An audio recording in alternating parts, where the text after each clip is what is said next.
खुलुमबाय। बेयो बड'लेण्ड इंखं टेलिभिजन। दिनै 10 एप्रिल 2021 सनिबारखालि सानसेनि बरादखौ नोंथांमोननि खाथियाव लाबोदों आं सदानन्द दैमारिया।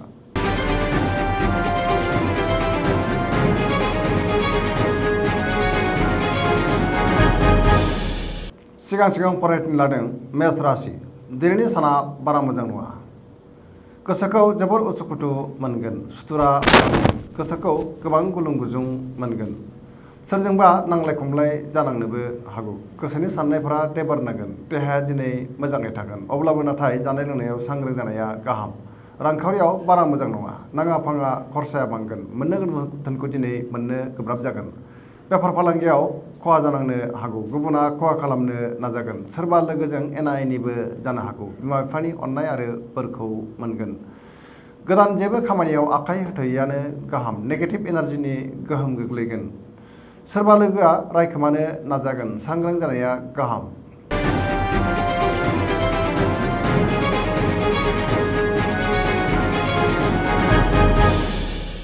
वृष राशि। दिनैनि साना मोजां आरो गाज्रिनि गेजेरजों बाबेनलांगोन।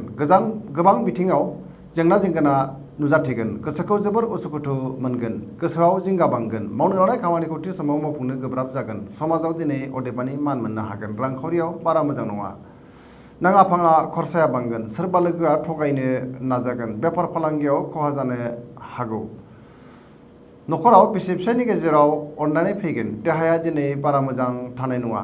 गगा बायदिसिनाजों खस्थ' मोननो हागौ। जानाय लोंनायाव सांग्रां जानाया गाहाम। समाजाव मान मोननो हागोन। गोसोनि साननायफोरा देबोरनांगोन। नेगेटिभ एनार्जिनि गोहोम गोग्लैगोन। गुबुननि हेफाजाब लानांगोन। लाइमोनफोरनि गोसोआ दिनै जोबोर आला खाला जागोन।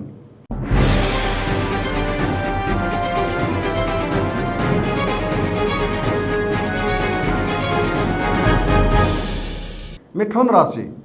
दिनैनि साना जोबोर मोजां।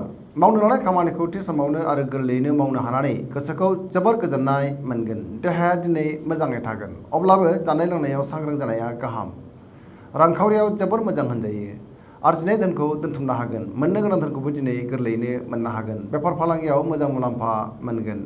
न'खराव बिसि फिसायनि गेजेराव अनलायनाय फैगोन। बिदा फंबायजों मोजां सोमोन्दो थागोन। समाजाव दिनै गोबां मान मोनगोन। गोसोनि साननायफोरा जाफुंगोन। गोसोनि बोलोआ बांगोन। गुबुननि गोसोखौ दिनै गोरलैयैनो बोनो हानानै बांसिन गोजोननाय मोनगोन।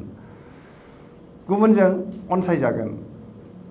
गोसोखौ दिनै जोबोर रमान्टिक मोनगोन। लाइमोनफोरा गावबा गावनि गोसोनि साननायफोरखौबो फोरमायलायनो हागोन। फरायसाफ्रा फरायनायाव गोसो दुंखांगोन आरो मोजां फिथाइ मोननोबो हागोन।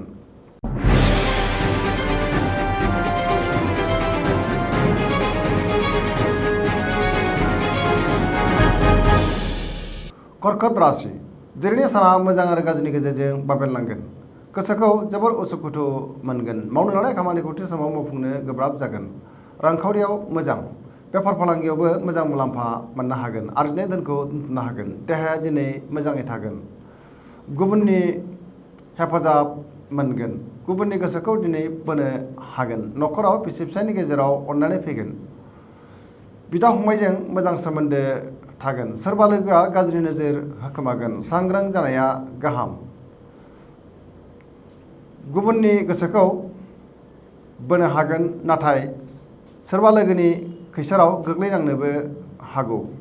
लाइमोनफोरा गोसोखौ दिनै जोबोर रमान्टिक मोनगोन आरो गावबा गावनि गोसोनि साननायखौबो फोरमायलायनो हागोन।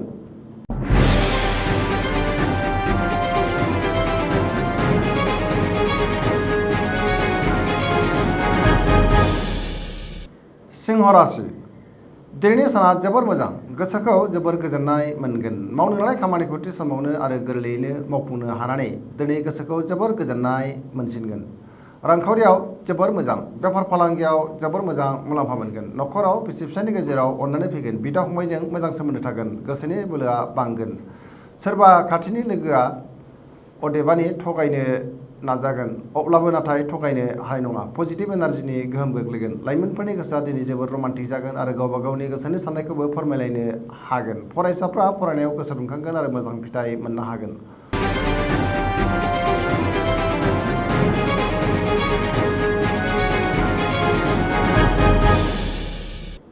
कन्या राशि। दिनैनि साना जोबोर मोजां। गोसोखौ जोबोर गोजोननाय मोनगोन। हरखाबै सोरबा लोगोनिफ्राय मोजां खौरां फैनो हागौ। गुबुननि गोसोखौ दिनै गोरलैयैनो बोनो हागोन। गोसोनि बोलोआ बांगोन। रांखावरियाव जोबोर मोजां होनजायो। बेफार फालांगियाव जोबोर मोजां मुलाम्फा मोनगोन। आरजिनाय धोनखौ दोनथुमनो हागोन। देहाया दिनै मोजाङै थागोन। गोबां सुबुंजों लोगो मोनलायगोन। न'खराव बिसि फिसायनि गेजेराव अनलायनाय फैगोन। बिदा फंबायजों मोजां सोमोन्दो थागोन आरो बिसोरनि हेफाजाब मोननो हागोन। समाजाव मान मोनगोन। गोसोनि साननायफ्रा जाफुंसारगोन। गावनि रोंगौथिनि थाखाय गुबुनजों बाख्नायजागोन आरो गुबुनखौ हेफाजाब होनोबो हागोन। फरायसाफ्रा फरायनायाव गोसो दुंखांगोन आरो मोजां फिथाइ मोननो हागोन।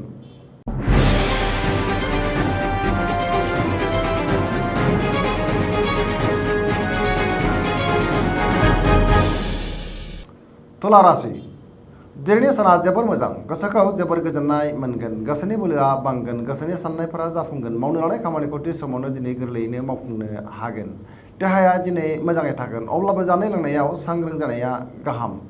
रांखावरियाव जोबोर मोजां होनजायो। आरजिनाय धोनखौ दोनथुमनो हागोन। मोननो गोनां धोनखौबो दिनै गोरलैयैनो मोननो हागोन। बेफार फालांगियाव मोजां मुलाम्फा मोनगोन। न'खराव बिसि फिसायनि गेजेराव अनलायनाय फैगोन। फरायसाफ्रा फरायनायाव गोसो दुंखांगोन आरो मोजां फिथाइ मोननो हागोन। लोगोफोरनि हेफाजाब मोनगोन। सिगांनि बबेबा आद्रा खामानिखौ मावफुंनो हानानै दिनै गोसोखौ जोबोर गोजोननाय मोनगोन।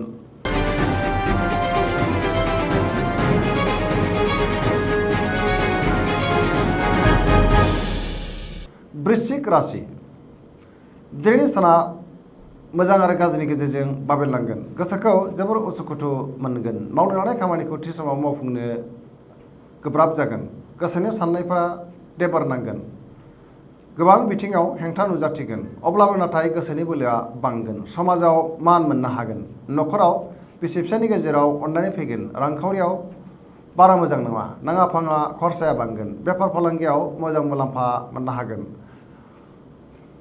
देहाया दिनै मोजाङै थागोन। अब्लाबो जानाय लोंनायाव सांग्रां जानाया गाहाम। लाइमोनफोरनि गोसोआ दिनै जोबोर रमान्टिक जागोन आरो गावबा गावनि गोसोनि साननायखौ फोरमायलायनोबो हागोन। फरायसाफ्रा फरायनायाव गोसो दुंखांगोन आरो मोजां फिथाइ मोननो हागोन। बबेबा सुबुं थुबुराव एबा सुबुं गौमायाव बाहागो लानो खाबु मोनगोन।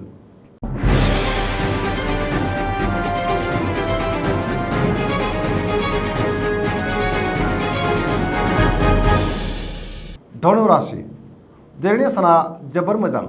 गोबां धोन खामायनो हानानै गोसोखौ जोबोद गोजोननाय मोनगोन। गोसोआव मोजां साननाय फैगोन। पजिटिभ एनार्जिनि गोहोम गोग्लैगोन। मावनो लानाय खामानिखौ थि समावनो आरो गोरलैयैनो मावफुंनो हागोन।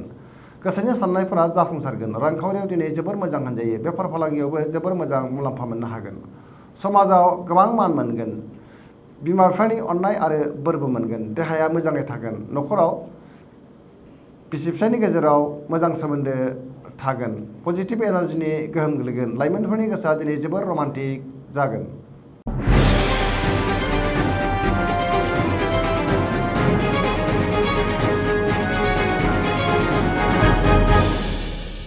मकर राशि दिनैनि साना मोजां आरो गाज्रिनि गेजेरजों बाबेरलांगोन। गोसोखौ जोबोर उसुखुथु मोनगोन। माबा जाहोनाव सोरजोंबा अपमान होजानोबो हागौ। गुबुननि थाखाय नाङा फाङा जेंनायाव गोग्लैनांनो हागौ। सांग्रां जानाया गाहाम।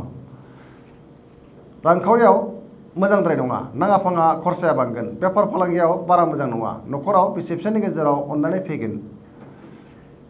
बिदा फंबायजों मोजां सोमोन्दो थागोन। बिमा बिफानि अननाय आरो बोर मोनगोन। लाइमोनफोरनि गोसोआ दिनै जोबोर रमान्टिक जागोन आरो गोसोनि साननायखौ फोरमायलायनो हागोन।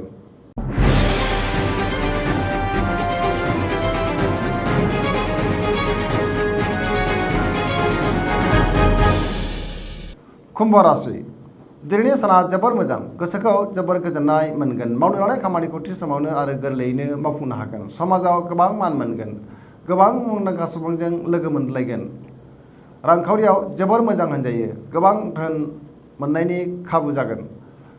बेफार फालांगियावबो मोजां मुलाम्फा मोननो हागोन। देहाया दिनै मोजाङै थागोन। अब्लाबो जानाय लोंनायाव सांग्रां जानाया गाहाम। न'खराव बिसि फिसायनि गेजेराव अनलायनाय फैगोन। बिदा फंबायनि हेफाजाब मोनगोन। बिमा बिफानि अननाय आरो बोरखौ मोननो हागोन। लाइमोनफोरनि गोसोआ दिनै जोबोर रमान्टिक जागोन आरो गावबा गावनि गोसोनि साननायफोरखौबो फोरमायलायनो हागोन। फरायसाफ्रा फरायनायाव गोसो दुंखांगोन आरो मोजां फिथाइ मोनगोन।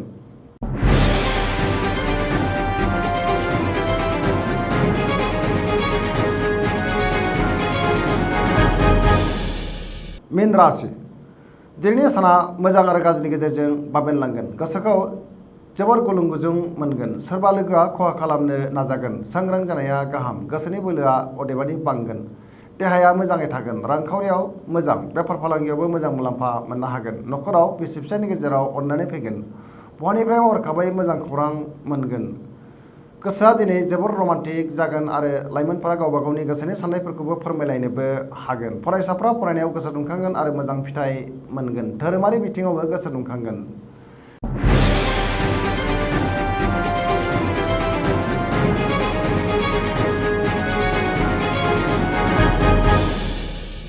दिनैनि राशि फरायथिनाया एसेनोसै। जोबनायाव बेखौनो खावलायो जाहाथे नोंथांमोना सानफ्रामबो जोंनि बे बड'लेण्ड इंखं टेलिभिजनखौ नायबाय थायो आरो साबस्क्राइब खालामो। एसेनोसै, गोजोन्थों।